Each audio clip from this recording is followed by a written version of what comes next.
Hello বন্ধুরা, আশা করি তোমরা সবাই খুব ভালো আছো। আমার আগের ব্লগে তোমরা দেখেছো যে নিউ ইয়ার উপলক্ষে আমার কিছু প্রস্তুতি চলছিল। এটা সেই ব্লগেরই কন্টিনিউয়েশন। তোমরা দেখেছো আমার আগের ব্লগে যে আমি আগের দিনই সমস্ত এই নারকেসি কোফতাগুলোকে রেডি করে রেখেছিলাম। এবার আজকে শুধু ভেজে নিলাম আর গ্রেভিটা বানিয়ে নিলাম। তোমরা অনেকেই আমাকে ডিএম করেছো বা জানতে চেয়েছো এই নারকেসি কোফতার রেসিপি, তাই জন্য একটু চোখ রেখো, এর পরের ব্লগে কিন্তু আসবে নারকেসি কোফতার ফুল রেসিপি। ওদিকে অনির্বাণও আমাকে একটু হেল্প করছে, ও বানিয়ে নিচ্ছে সসেজ রোলস। ওদিকে আমার কোফতা রান্না হয়ে গেছে, এবার আমি বানিয়ে নিচ্ছি আজকের পোলাওটা। আজকে আমি বানাচ্ছি বাংলাদেশি পোলাও। সাধারণত আমি বাসন্তী পোলাওটাই বেশি বানাই, তবে আজকে মনে হলো একটু স্বাদ বদল করা যাক। তাই জন্য যেই ধরনের সাইড ডিশ আমি বানাচ্ছি তার সাথে মনে হলো এই পোলাওটাই কিন্তু সবচেয়ে ভালো যাবে। মোটামুটি সব পোলাওই গোবিন্দভোগ চাল দিয়ে করলে বেশি ভালো হয়, তবে জার্মানিতে আমি না গোবিন্দভোগ চাল কোথাও পাই না, তাই জন্য বাংলাদেশি দোকান থেকে চিনি গুঁড়া চাল দিয়েই আমি সমস্ত রান্নাগুলো করি। এই এক সমস্যা এখানকার, জানো তো, দেশি জিনিসগুলো না রেডলি অ্যাভেলেবল হয় না সবসময়। অনির্বাণ এবার স্নান টান করে রেডি হয়ে এসেছে, আর ও সসেজ রোলগুলোকে বেক করতে বসিয়ে দিচ্ছে।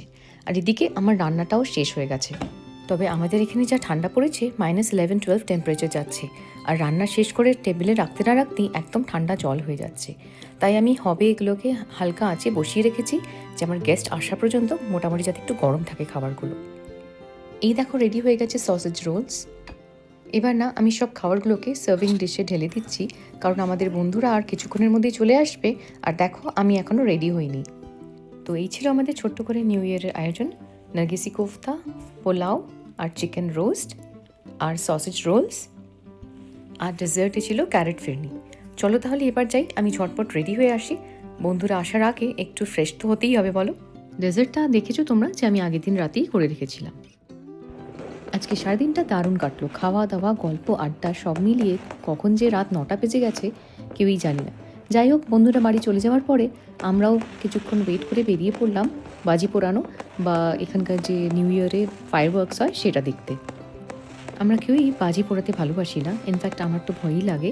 তাই জন্য প্রতি বছর রাত্রিবেলা ঠিক এই কাঠের ব্রিজটাতে দাঁড়াই, আর দাঁড়িয়ে দেখো এরকম দুধারে বাজি পোড়াচ্ছে, বাজি ফাটানো হচ্ছে, দারুণ একটা লাগে দেখতে। এটা বেশ একটা সেফ জায়গা, এখানে দাঁড়িয়ে এবার দুদিকে আমরা বাজি পোড়ানো দেখি।